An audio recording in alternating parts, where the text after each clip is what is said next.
We are live with... Wait, why can't I see ourselves on screen? Hold on. Did you not add us in? I did. What about your wallpaper? I have the group layout. Is this an overlay that you got up here? I might have put the wrong thing on the screen. Yes, there we go. Sorry about that. Tech. Ah! It's like one thing after another today. Well, you're busy laughing at me about the mic. Yeah. No, all good. We're all good. It's going to be okay. This is the Silver Screen Savants. We are talking tonight about 1983's Octopussy. I know this is your pick this week. Octopussy it is a hit or miss for me, randomly to say that. Why? Well, I'll get into why I say that. Octopus. I have also some I found a behind the scenes video on Octopussy, a little bit of this, like Moore's take on some stuff about it. I went through, like, I took your suggestion, Mr. Tony of the Dead, and I went through and I found pictures like you had asked. So I did that. I went through, did the pictures. I got some of the gadgets also. I got another video clip that will run when we get to it in the story, because I also got a clip from one of the gadgets. So I've gone through a lot with this review to, set it up so it's awesome and fresh and unique. What? No, sorry, to respond to your comment earlier, Jedi. Oh, one thing. When you got the wrong thumbnail. Oh gosh. Let me fix that. Oh man. You did Thunderball last week. There you go. But Wait. I think you have that probably on your overlay. You need to move it down to your background. I'll do that real quick. Yeah. I have it on the background. There we go. Well, no, I didn't. Oh, tech difficulties tonight. Oh well, it happens. There we go.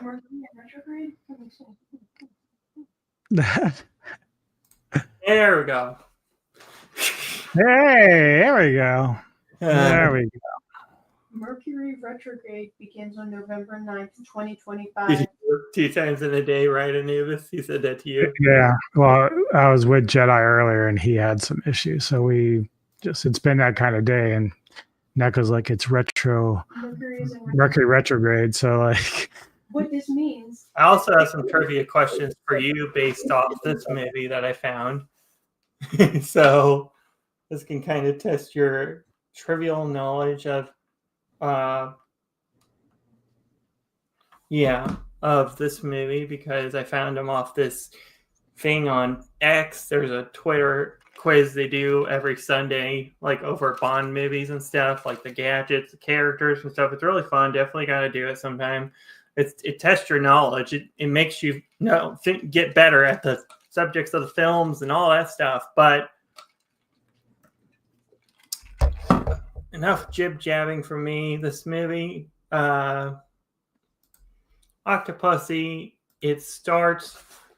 I could really skip the opening part, but I mean, it's a decent, interesting take at the beginning. Well, it's cool because obviously this is like, at least from what I can remember, one of the few movies that addresses other double O's. And so, you have a 009 who's been killed by the twins in this film. We'll start it right there, because I mean, I want to talk a little bit about the pre-opening, because it is okay as well. The plane. Okay, so I'll just start where Bond puts his tool belt on. The lady gives him his ID, and the lady gives him a fake mustache as well. I had a first question right here. Do you think they should incorporate more disguises into Bond's repertoire? disguises in like, so when he's dressing up like the soldier or the clown or whatever. Yes, anything like that. Yeah, I mean, look, we've talked about this at length before, especially with the more recent Bond films, is that they've kind of gotten away from some of the fun. They've gotten away from some of the gadgets. We talked about that from Thunderball, where we are missing a lot of the little fun things that they do. Like when I looked at the opening of this film, Bond is driving into equestrian park, and he has like his trailer that has a horse, but it's a fake horse. Mm-hmm. And that ends up turning out to be like a little trailer for his little mini airplane. And you just don't see shit like that anymore. Like, and that's such a fun thing. Like, and it's so cool to watch. And we can argue all day about the different types of Bonds that we like in terms of their personalities and how they portray the character, but at the end of the day, the films should always be about fun. Bond walks into the base, knocks out a guard, plants a bomb, is detected, walks out of the base. The woman follows Bond in the car. The woman drives next to the car. Bond is on. Bond pulls a parachute on the guards. Bond jumps into the car with the woman, pops the guy that's next to him in the tires. I like this cool little, so he's got this machine gun. I think it's an AK, and he's like shooting the tires out. Bond opens the back of the horse carriage, and out comes an interesting gadget. It is called the Acrostar. Let me see. I think I have a picture of it. If not, I will find one. So you at home can get context of what the Acrostar is. No, I do not. So let me get that right. But I'll continue reading. Bond takes flight. The guards fire a homing surface air missile at Bond. Bond flies through the door to the hangar, causing the missile to crash and explode, killing Toro and his men. Bond has the station attendant gas the plane up. Bond theme for the movie plays. Okay, here's the next question right now is, do you like that this movie has a lot of villains in the film? Sure. I think what is the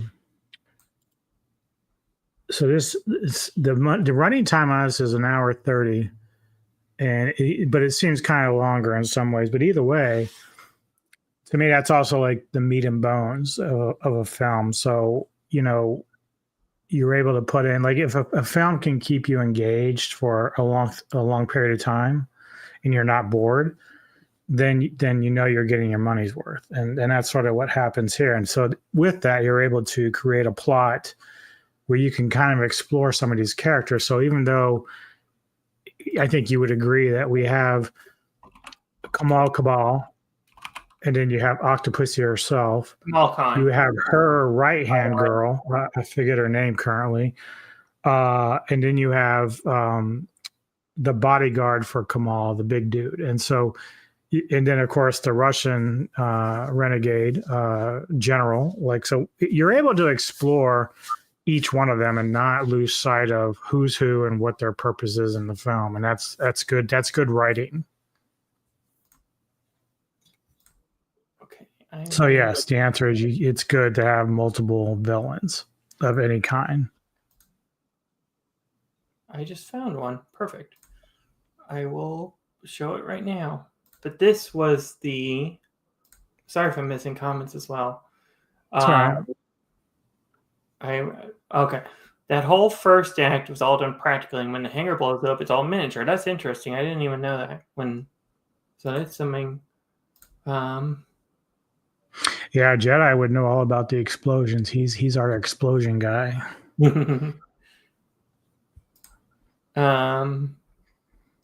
Okay. Here is the Acrostar.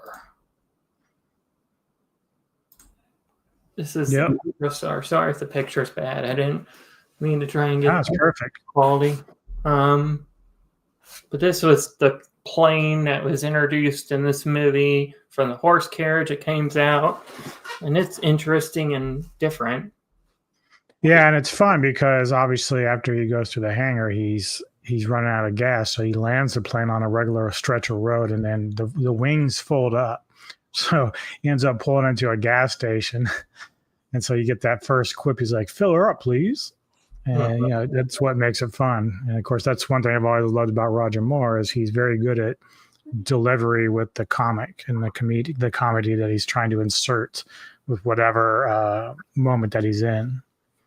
I can say my first earliest, I haven't talked about this yet ever, is my first earliest memory of Bond is this was Diamonds Are Forever. I don't know if you remember it airing this is going to be way back in the 80s or 90s, 80s, late 90s, early 90s. They had Bond on NBC or ABC. I think at one point, this has been eons ago, but they had Diamonds Are Forever, and that was my first little taste of getting to see Bond and it was on TV at the time also. So, I mean, I got to see my first taste of it. Okay. Going to the main plot. In East Berlin, a clown escapes from the circus with a man with a knife in pursuit. The clown gets cut by a knife and knocks the knife builder to the ground. On his escape, a knife from one of the knife throwers hits him in the back, critically wounding the clown. Okay. Do you think the clown idea is a pretty cool idea for a Bond gimmick? Well, I think in the terms of the plot itself, it serves its purpose. So, you know, obviously the idea is they got to infiltrate this jewel thievery and then, you know, whatever 009 was initially after. I don't know if it was specifically jewels, but he's, of course, the one that initially gets the Fabergé egg, which is like a big catalyst for how the movie proceeds. But get into you know, you could put Bond in any kind of costume, and they could have done the early part of the film where he's just like a general, and it still probably would have worked as long as you've got him having a purpose with the disguise. Mm-hmm. The clown crashes into the door, breaking into the residence of the British ambassador, dying of an egg rolling out of his arms. Here is a picture of the clown dying. 009. Mm-hmm. It was done by a stunt actor, in fact. Which is funny because we've talked about more recently how, like, 70s. The way that the Bond films are going, they want to kind of branch out and do like side quests or side characters. So, you know, a couple of times they've mentioned girls doing double O's, and that's fine because that's almost like what they've done with Anna de Armas with Ballerina and the John Wick stuff. So you can expand on the Bond universe, but you don't necessarily have to use Bond himself as the same character. You can go with different agents, and they just haven't really thought about it in a way yet that would really work. But this particular film gives you an insight that there are other 00 agents out there. Mm-hmm. It's an interesting take that you said that. In London, we see Moneypenny. We are introduced to our assistant. Bond goes in M's office. Bond meets the minister, Jim Fanning, and M. Bond tells him what the Fabergé egg is, a gift from the Russian royal family, priceless and rare. And the one Bond examined turns out to be a fake. Plot twist, plot interesting right there. The fake. I have a picture. I think this is a fake. Or that might be the original. Okay. Yeah, because I think the idea was he's going to switch that with the original because he wants them to be able to keep eye on what's going on with Kamal.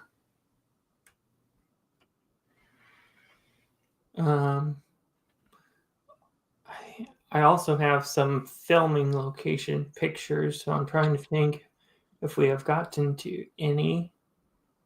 I don't know. Yeah. Bond's been around TV forever.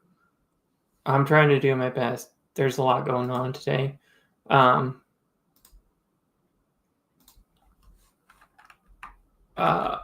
Bond examined turns out to be a fake. Okay. Fanning and Bond plan to go to an auction, and M hands Bond a pic of the deceased agent 009 as the egg is a property of a lady. I like that. Interesting. The egg is a property of a lady. It's an interesting quote. I didn't quote it, but it's a quote. How he says it. It's a property of a lady. NATO has a meeting, and we are introduced to one of the film's kind of mad, power-hungry villains, General Orlov. He is in a lot of villainous roles. Yep. Steven Barkoff. Very, very good actor. I think he's dead now, I think. Still living. Is he? Okay, good. Yeah, he's a great, great fucking actor. One of my, not trying to get off topic much tonight, but one of my interesting roles that he was in Rambo 2. Mm-hmm. And I think he's the big bad in that. Yeah.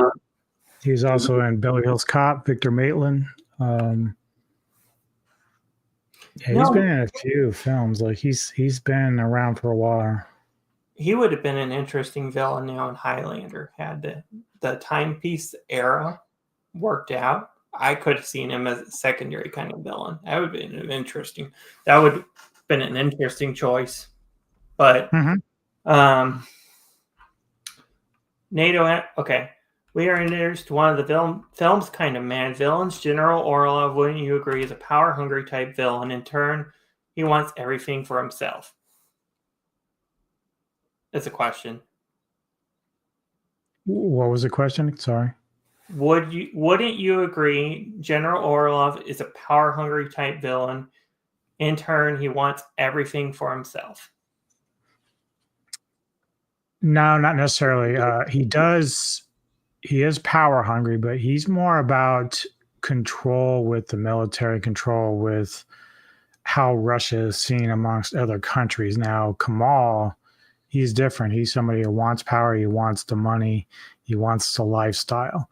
So they approach it differently. So General Orlov, he's just more about like making Russia as strong as possible. And this is all during like the Cold War stuff of the 80s. So it fits into the theme of like actual real politics.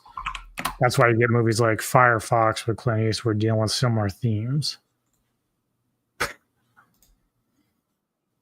Sorry, I didn't get a picture of him, so I'm getting one right now. There's only two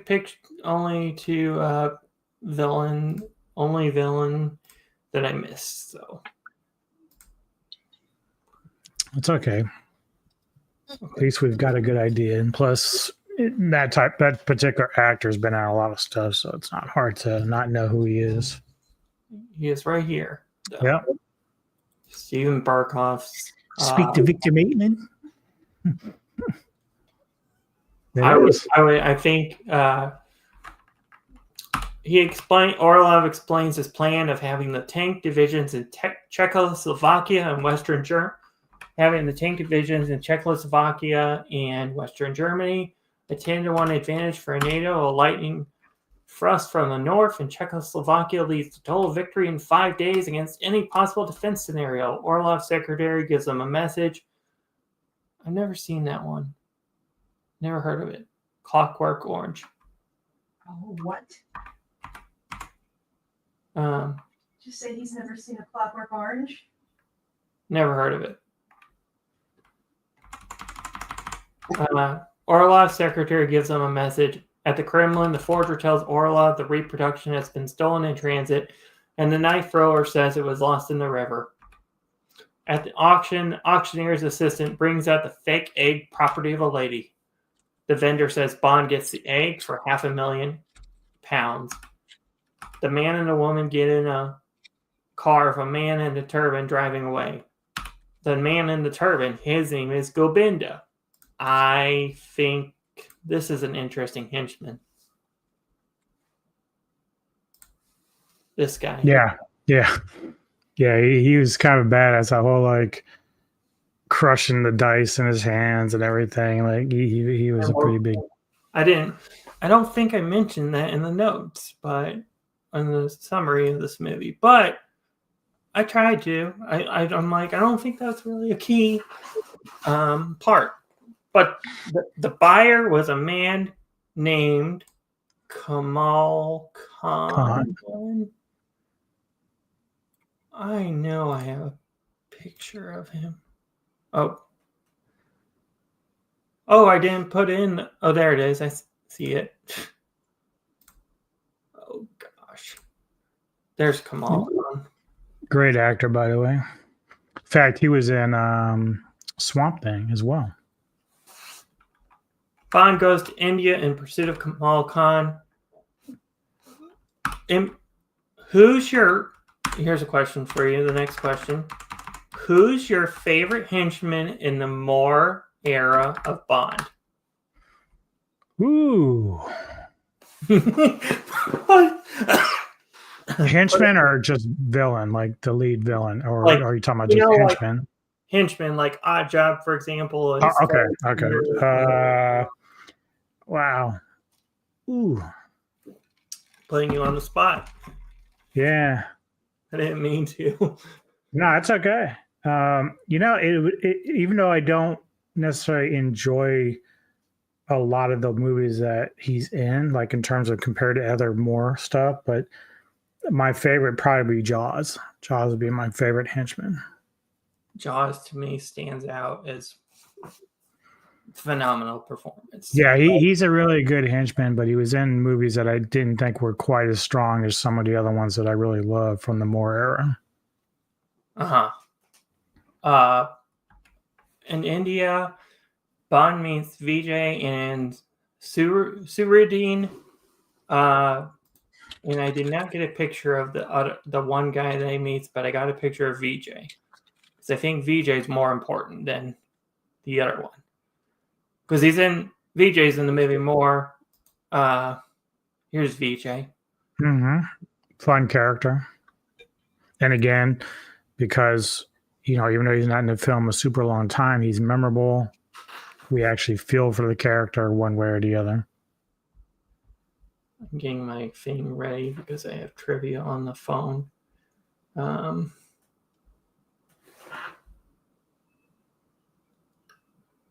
Okay.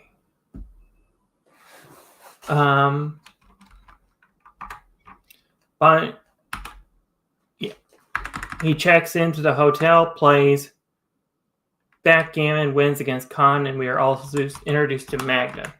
Okay, here's the one of the trivia questions to see if you can guess this. So in Octopussy asks Kamal Khan who Bond is. Khan replies, Englishman, likes eggs, preferably Fabergé, and what else?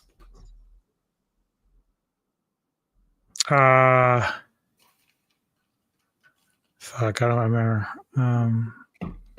I remember the quote, but I can't remember the end of it. I think I saved the answer somewhere. Yeah, I don't remember, but it was fun. I remember the comment. It was loaded dice or loaded dice, yeah. Loaded dice because he says it's all in the, wrist. I think I saved the other one, but I'm making sure real quick. And I think the crush scene where the ice is crushed is interesting. It's definitely interesting for sure.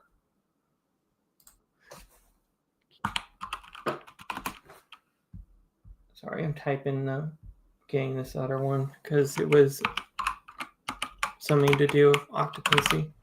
There we go. And it was just from today, in fact. Yeah, but to answer the question on the quiz, it was...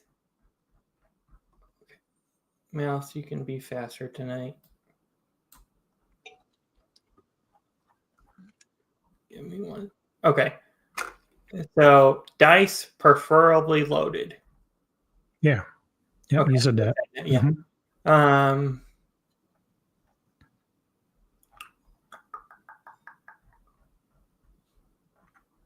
Okay.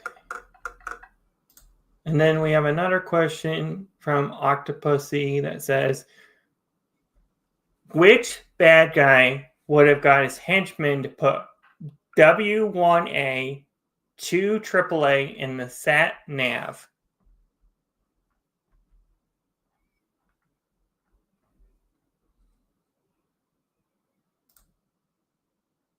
I just asked you a question. What was it? Sorry.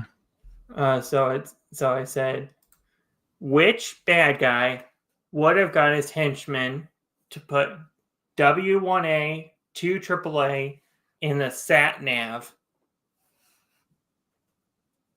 What does that even mean? I don't know that. What does that mean?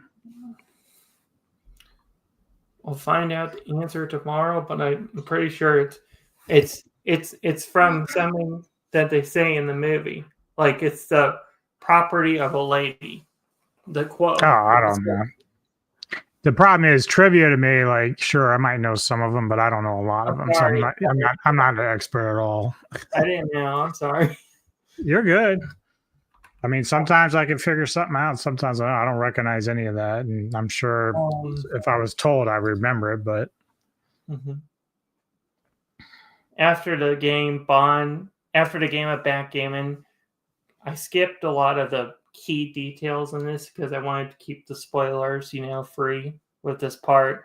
But after the game of backgammon, Gobinda chases Bond and VJ in a Bajaj RE taxi. It's a vehicle. I think I have a picture of it. It was, yeah. Oh. I'll get a picture here in a second, but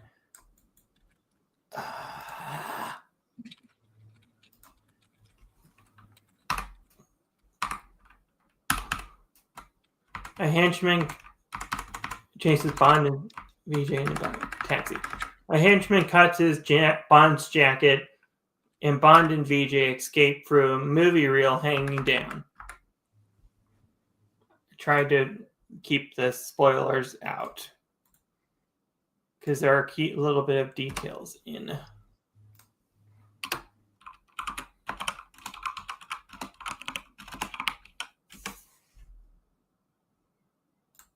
So, in other words, it's a tuk-tuk, if you want to say it better.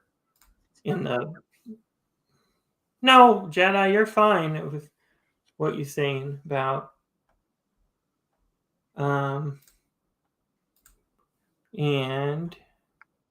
this is it. What did you think of the hunting scene? Well, on the elephants and stuff like that? I didn't really touch on it, but I think it is interesting for I didn't know Neko just said that. I didn't know that. Tuk. So I have pictures of some of the gadgets, but at Q's place in a hideout, Bond is given a Mount Blanc fountain pen. He is given a tracker wristwatch and a TV wristwatch. Bond also loses his PPK in the Gobinda chase. So it's interesting. Here is one of the gadgets, the wristwatch. I think, yeah. So I didn't get a lot of the gadgets, but put in the thing. But it's hard to find the pictures of them also. But that's one of the gadgets he uses. It is, and I'll explain it. Bond asks Q to patch up his jacket. That night, Bond and Magda make out. Magda is right here. She was interesting for a character in this film. One of Octopussy's goons, if you want to put it that way.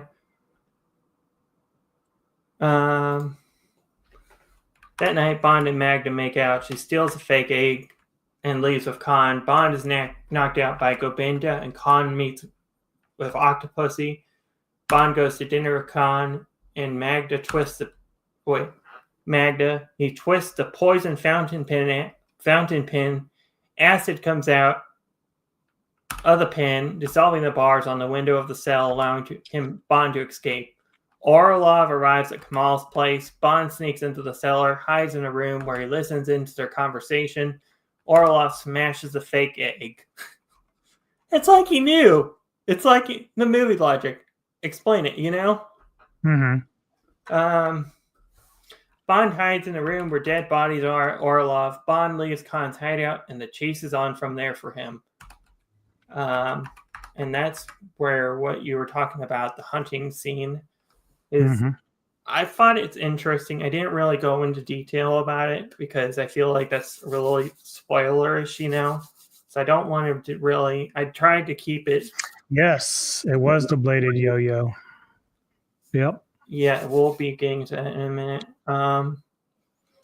But I think the gadgets were... This scene, the hunting scene, is fresh. It's unique. It's different.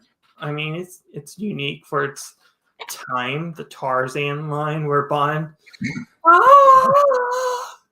Yeah. Even when he was in the body bag trying to hide out, and two guys were going to throw the body for the tigers and stuff, he started going, it was kind of fun. And also, in this same scene, he uses his lighter and burns the leeches off of his shirt, off of his body. It's like, and you see the blood effect. Light blood drips.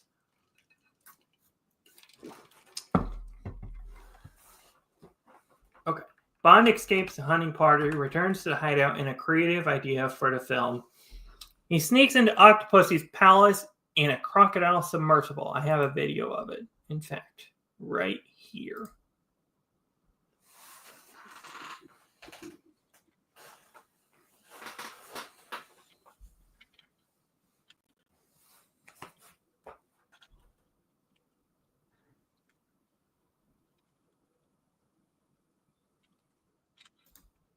But there's a crocodile submersible. I think it's an interesting gadget. Bond enters the door of Octopussy's room and meets Octopussy. Khan comes in and he and Govinda go. Let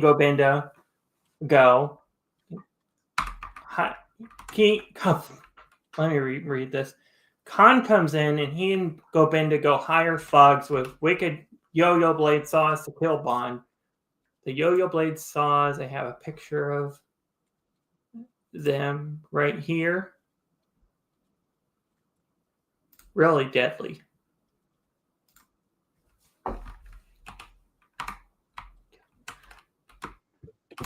That night, VJ gets killed, and the yo-yo saw bladed thugs invade Octopussy's palace. One of the yo-yo thugs gets killed by Octopussy's pet, Octopus, the other by a dart from a gun. Bond jumps out the window into the crocodile submersible and makes it back to shore. What a jumpy kind of Bond film, but different. That's what that was a question, but what a jumpy kind of Bond film, but different? Question mark. Don't you think? Well, I think that even Jedi said that he thought it was a little bit off and on with this particular film, or maybe it was you. Mm-hmm. I mean, I don't know. I don't find any problems with this. I mean, you can't. It doesn't matter what Bond film you watch or what particular Bond; they're all going to be different in some way.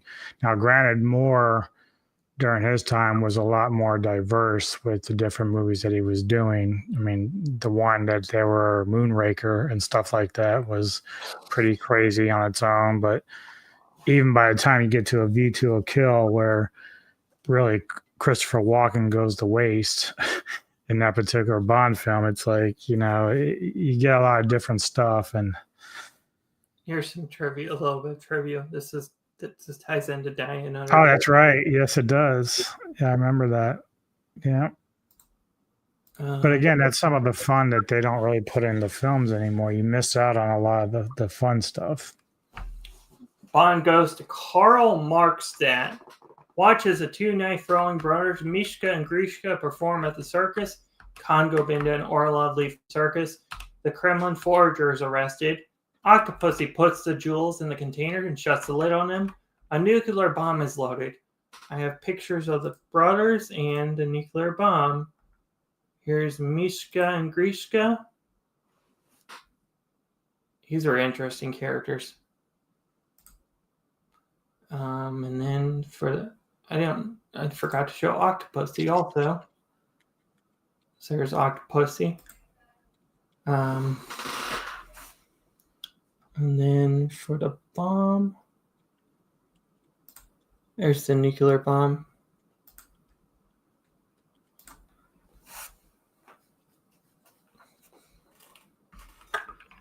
Bond encounters Mishka. He kills him by kicking a lever on a cannon, and it hits him in the head. The jewels are taken off the train car by Orlov. He flees.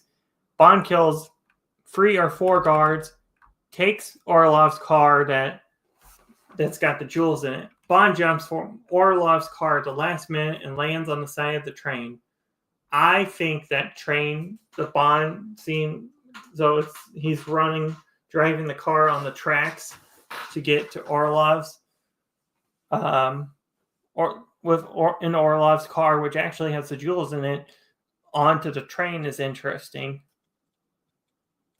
It's an interesting scene. Good night, Jai.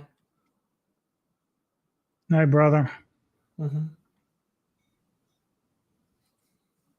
Bond jumps from Orlov's car at the last minute and lands on the side of the train. The car lands in the water. It is recovered by General Gogol with the jewels. Orlov is killed by guards. How did they do that cool stunt with the train car on the road? The car on the train tracks running. Oh, you mean the wheels? Mm-hmm. Well, there are vehicles that can run on train tracks, and it's like service trucks and stuff like that. So my guess is they probably just initially used a car with actual real wheels, tires, and then once they were going to shoot the scene where he's running alongside the train with the Mercedes, they just made it into one of those type of cars where it could fit on the tracks and drive down there. So I mean, that's a really fun thing that they did in that movie, which again is more inventive than some of the stuff that we see today. Mm-hmm. The atomic bomb is armed. Bond hides in a gorilla suit. Gobinda detects Bond in the suit. Bond escapes the suit. This was the gorilla suit that he used. It's another, I guess you consider it another disguise? Would you? Would I consider that another disguise? Nah, not really necessarily. Okay. The atomic bomb is armed. Bond hides in a gorilla suit. Gobinda detects Bond in the suit. Bond escapes the suit. Gobinda and Bond fight on top of the train with Grishka. Bond and Grishka fall off the train. Grishka pins Bond to a door. Bond, with a pinpoint accurate throw, kills Grishka with a dagger straight to the heart. I think that kill was interesting. Pinpoint accuracy. The bomb is transported into the circus tent. Bond flags down a group of bystanders and then makes it to a phone booth. When the woman is in the phone booth talking, he steals a woman's car, takes it to the United States Air Force, Feldstadt Air Base. I have seen pictures from the filming of this movie, and this is where what it is today. Oh wow. I sent you on DM. I sent you this site where they have pictures from the movie also. Definitely gotta check it out sometime. It's a cool site. Bond changes into a clown suit, disarms a nuclear bomb in the clown disguise and suit. I wonder I wonder what they were thinking doing a gimmick from before. What do you mean? Doing the clown gimmick from before at the beginning, using it here now again. That's why I was asking. I was wondering. Logic.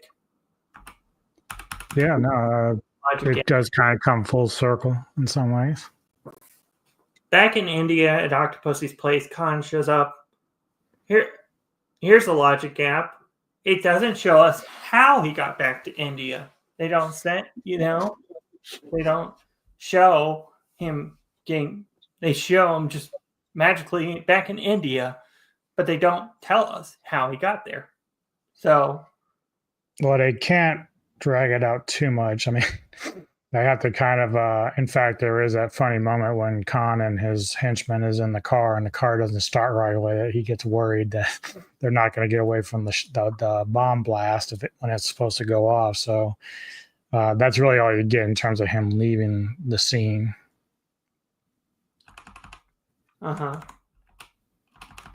Octopussy retakes her palace. Khan captures her.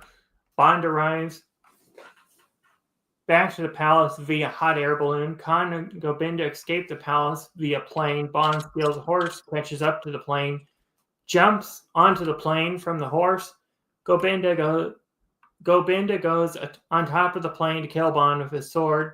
Bond pulls the antenna back, and it springs forward, hitting Govinda straight in the forehead, knocking him off the plane, killing him. I like that kill. It's unique and different for a Bond film for sure. Bond rescues Octopussy from the plane as Khan goes crashing into the cliffside.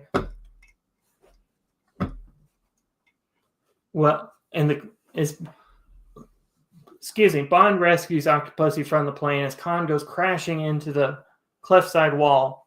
Bond is on a boat with Octopussy as the credits roll.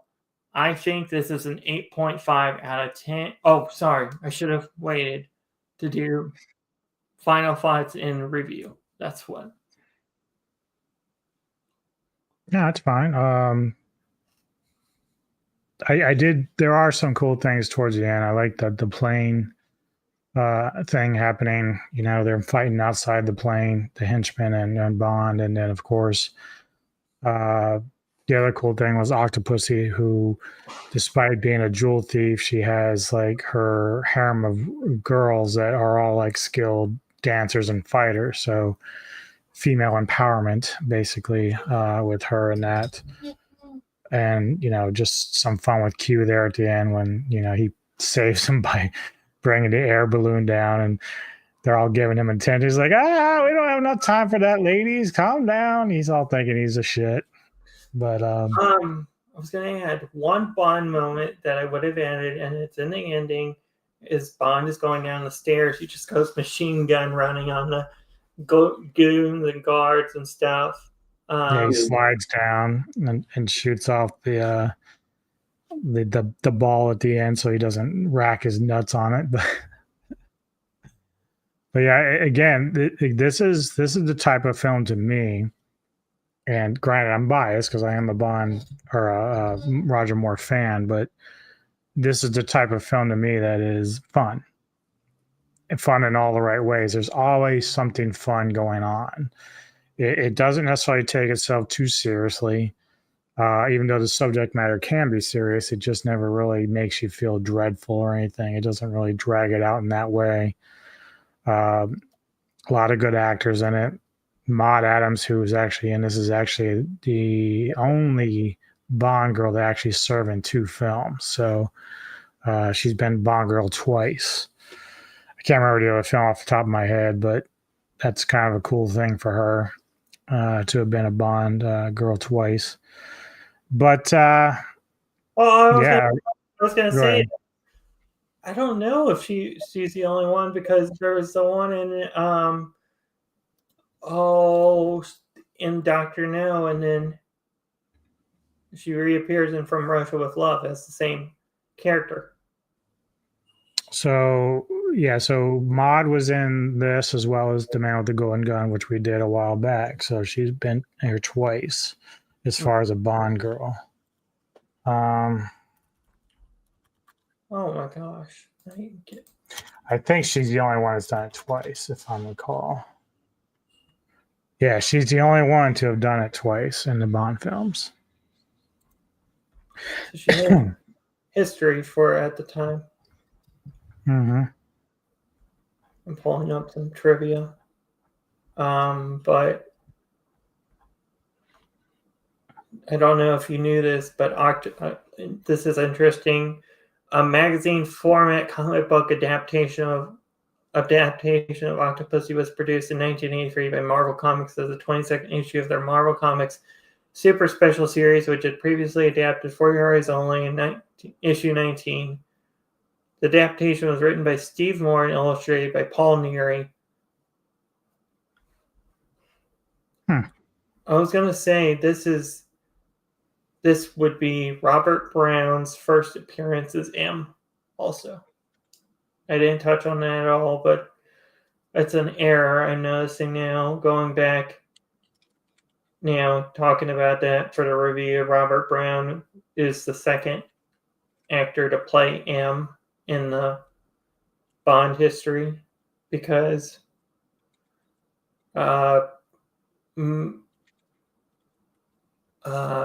Moonraker is Bernard Lee's last filmography appearance as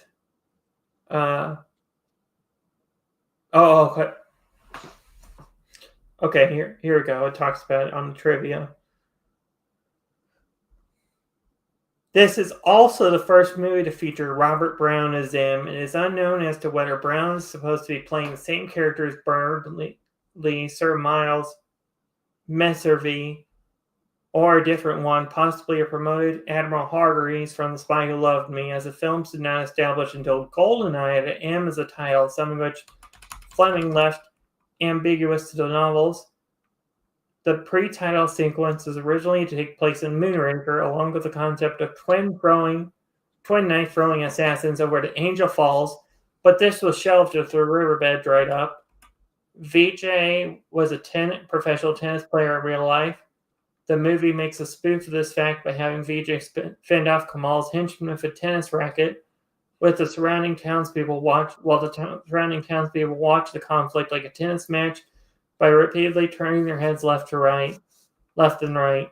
At one point, VJ's character also jokes that he plays a little tennis.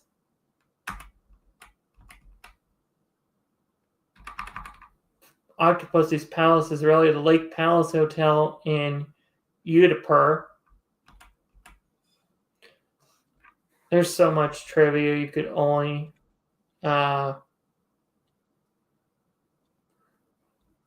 and one of the trivia involves our review on next week. In fact, I don't know if I should mention it, but it says, "You Only Live Twice" was one of two Eon productions, the other being Octopussy, to be released in the same year as a rival Bond film. Casino Royale was the other offering. While both films turned a healthy profit, Casino Royale was accused of lowering the takings of You Only Live Twice. Ironically, on the second occasion this happened in 1983, Connery was the lead role for the rival Bond film Never Say Never Again. It doesn't exist to me, honestly, that one. Yeah, that was the one with Kim Basinger and Sean Connery, when Connery was trying to sort of get back his glory from, the Bond days. But some people like the film, obviously, but it's not as good as some of the other stuff that Connery was involved with. At the end of the film, the credits announced that the next Bond film title as From a View to a Kill. This was later changed to A View to a Kill, but right before filming began. Octopussy's last Bond film to date to announce the title of the next film in the end credits, likely as Eon had almost run out of source material by Ian Fleming. Yes, you're right.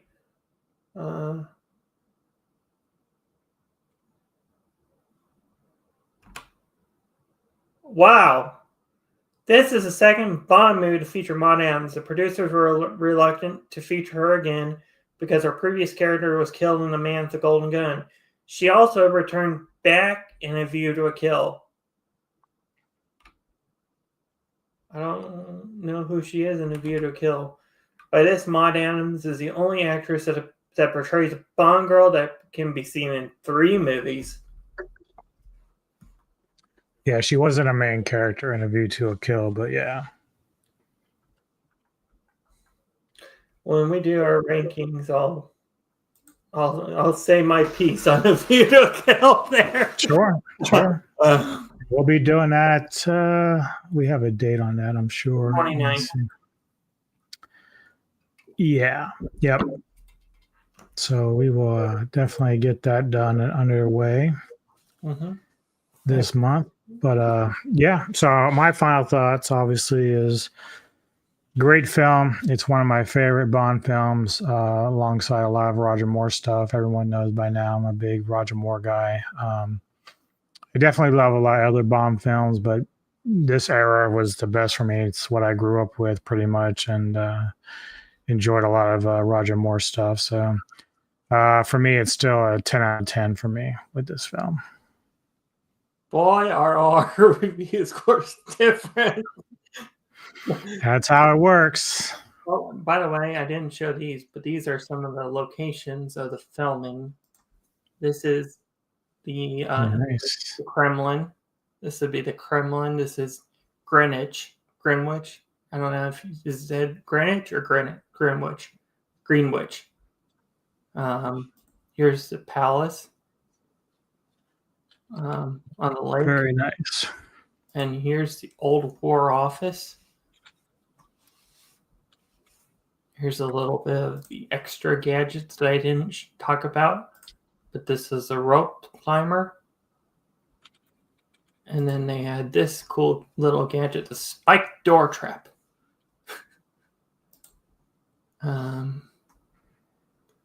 So what are your final thoughts and rating on this film? I would say this, to me personally, it's an 8.5 out of 10. I think this is an 8.5 out of 10. One that has cool scenes and is pretty fun and enjoyable as a popcorn flick. Mm-hmm. I think I didn't add this on, but I think this reminds me of like Spectre or something like that, where you have loads of villains like Thunderball and all that stuff. So I mean, that's unique touch and different and fun excitement about it. Do you like, even if you're not the craziest about this particular film, like in terms of more higher rating, do you like these kind of films more? Or do you kind of like more like the say Majesty Secret Service or even Casino Royale, where it's a little bit more serious? If the one you're talking about, the one that's I'm talking about the Daniel Craig one. There are only, to say it this way, there are only 2 Craig movies that I really enjoyed. And yes, I like the serious, kind of like the serious style of Bond. And I mean, we also got that in the Dalton eras as well. And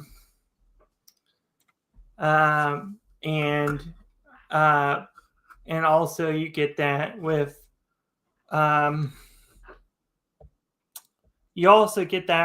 the Majesty's Secret Service a little bit at times. It felt serious. But yes, I do think the seriousness is something that Bond can get into, and that's where it makes it fun. It's fresh, it's unique, with the Bond stuff. But to answer your question, yes, I do.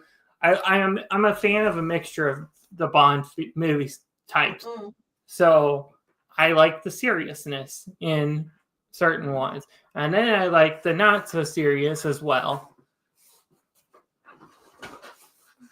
So I'm a mixed bag in terms of where,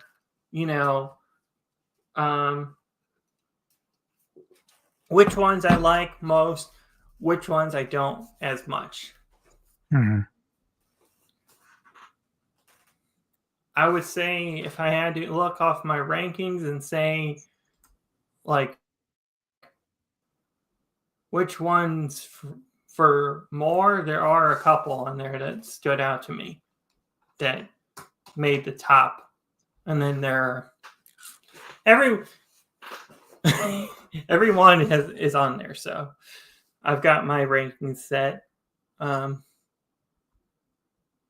do we want to tease next weekend's pick first? Sure. And then go into the content? Mm-hmm. So we are continuing the Bond stuff. I know Jedi had said he wants to be on the next one for with us. And we are talking about the sequel. Is it safe to say Bond movies have sequels? I don't know if that's really a true sequel, but they do tie in together sometimes. Sure. We are talking about 1967 Bond film number 5. 1967's You Only Live Twice. Alden, you sung a part of the song. Also, it's written by Roald Dahl, who also did Charlie and the Chocolate Factory. A little bit of a tease. So, what to expect on for next Sunday's show. But very nice. I'll let you start upcoming content for you. Yeah, so coming up this week, tomorrow, I'll be getting with Kevin Lambert for the Retro Movie Show on his channel for a review of Schwarzenegger's Raw Deal. Then later in the evening, Neko and I will finally get around to doing our next rated R for rom-com, which is Crazy Stupid Love. On Wednesday, Ghouls of Midnight returns with Mr. Tony and I, and my pick is a 1985 film called Real Horror, and his is going to be the 2025 film Coyotes. So we're going to be watching those and then reviewing those.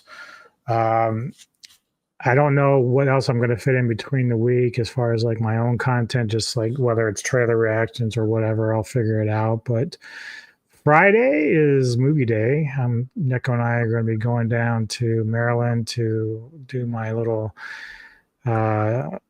film project on the Spirit Board for director Sean Wright. So I'm going to be a little extra on there. And then, of course, Saturday, I'm getting with Kevin Lambert to do a review of Predator Badlands. So I'll probably have to go and watch that sometime this week and check out that movie, even though I'm not having the highest hopes for it right now. So that's where I'm at with that. I don't know if I should tease it yet, but I do have I've got a couple of choices that I went through. Oh, did I write it down?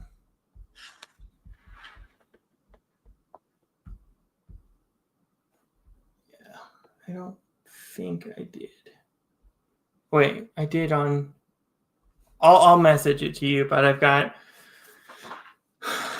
I had They Live for the 30th. I also had a couple others.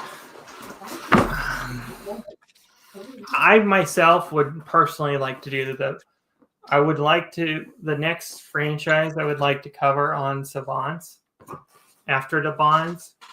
And I don't know if you would be down for it. I know you guys, you and Kevin, I know he's doing a special over it, but me personally, I would like to get my feet wet into both the Alien stuff and the Predator movies. I don't know if we can slide that into maybe January as like our first big, franchise to cover, but that would be what I want to do. And then I would like to do the John Wicks one. I've never seen those, but I have seen, funny enough, the list kind of doesn't exist in a sense because I have seen one of the movies off the list. So in Highlander, which is probably on the list somewhere. Yeah, sure. Yeah. that would be fun to revisit as well. So I mean, I'm open to so many options right now for the 30th. Like my brain is like, I could watch this, I could watch that. I haven't set to stone what the 30th is going to consume. But as for me, for upcoming content, I am working on the channel trailer. I'm working on Project 007, which I'm calling it for the. I don't think I'll get the outro done for it, but I will have an opening for the Bond stuff. I might need some help doing the outro. I don't know if you'll have time to maybe put a clip thing of the outro together, but I've got the intro. I've got into Diamonds Are Forever stuff now on it. So, what I'm doing, and I can explain it, is I'm trying to take like the memorable moments from like a Bond film and put it together. So it's like a filmography kind of tribute or what have for the Bond. And maybe there's Bond villains, maybe there's not. I won't spoil anything in it about it, but I tried to keep it, condensed. I tried to keep it as spoiler free as possible as well, because there's probably a million. There's probably been a billion fans. $1 billion. $1 billion of people that have never seen Bond. But as for me, for upcoming content, I have to get cracking on it. Oh boy, now I'm stealing Kevin's line. But I have to get cracking on the outro for the Tokusatsu, the Henshin highlight. I have to get Henshin Revolution, the Henshin highlight stuff I got to work on, because I would like nothing more than start it next year early. So that's a new segment on the channel. That's my idea, own IP idea. Cool. Another idea is I would like to do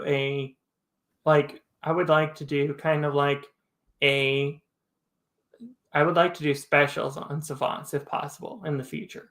If that's a possibility, where we can look at movies like the Versus, for example, would be an interesting spotlight. I would like to do some Versus. I don't know if we can set anything up on Savants to that category or filmography.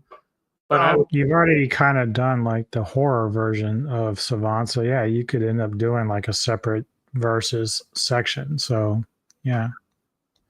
Well, we can brainstorm together and do that, but I would like to do that for sure. But those are the ones you're probably going to want to get more people involved just for fun. So like you probably wouldn't do them as often, but when you do, you can get enough people to, join in and do them if they're interested,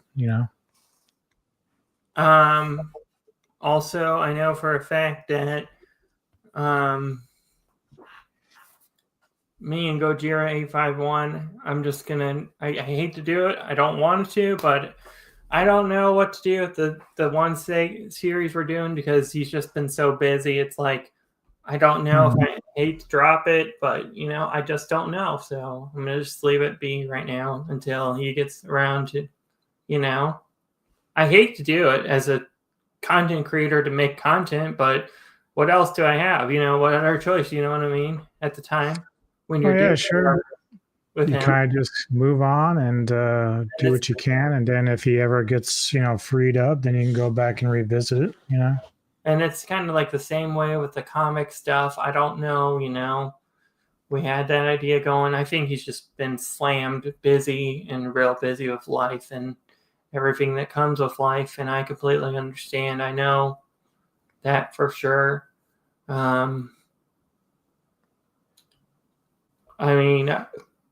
Yeah, there are some ideas. Also, I would like to do, like, I know for a fact I need to do the my opening for I am working on that as well for the channel, to do the trailer reactions. So that'll be something new to the channel.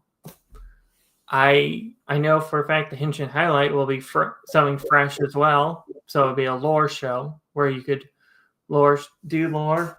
I know for a fact maybe in January he has said education me on Kevin's channel about with Geek and me on a Thursday if possible. Yeah, just make sure you get with Kevin ahead of time. Make sure he can set aside a Thursday, and then you guys can plan it out. You know what I mean? I mean, it's future talk, but yeah, and make sure also because again, like I know Geek is available on Thursdays usually, but make sure when you talk to Geek if he's going to be with you on that, try to do it as early as possible. So when Geek and I did the kaiju thing the other day, I was at least able to do it earlier in the day, which is fine for me and him. But for someone like Kevin, he's on, he's in UK, so you don't want to keep him up super late. So make sure that you do a time like, 3 or 4 your guys' time, or even 5, to keep it reasonable for Kevin, so he's not up super late in case he has to work. That time you said would probably work. Yeah. So that's, I can. Yeah. So make sure that whatever you do with Kevin on that education thing, just make sure you and Geek can find a day that works for both you and Kevin. I am also working on some other solo kind of projects and shows, but I haven't set the tone. I do want to do some solo shows as well. I mean, yeah, a lot of fun and stuff as well, but I want to do some I would like to do I've got an idea that I popped into my head today. It's why Y2J, aka Chris Jericho, should be into the Hall of Fame next as an idea, just a video. I've got some video ideas filtering in my head for stuff. I've got ideas also for the gameplay. I might start doing Assassin's Creed 2 through a Let's Play style thing where I can just record it through the PlayStation, the video and audio, and just run it through that way. So I've got a lot of ideas going through my brain, like new show. It's everything I need it anyways, because the channel just, I don't know what's going on, hit or miss right now with the channel and everything going around. I guess I'd hate to say it, November's just not been the greatest month for the channel right now.